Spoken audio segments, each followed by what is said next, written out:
ఎవరు ఎవరికి తోడవుతారో ఎప్పుడెందుకు విడిపోతారో మమతను కాదని వెళతారు మనసే చాలని ఉంటారు ఎవ్వరి పయనం ఎందాకో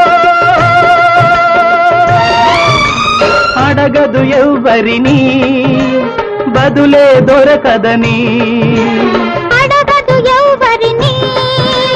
బదులే దొరకదని ఓ బాటసారి ఇది జీవిత రహదారి ఎంత దూరమో ఏది అంతమో ఎవరు ఎరుగని దారి ఇది ఒకరికి సొంతం కాదు ఇది ఓ బాటసారి ఇది జీవిత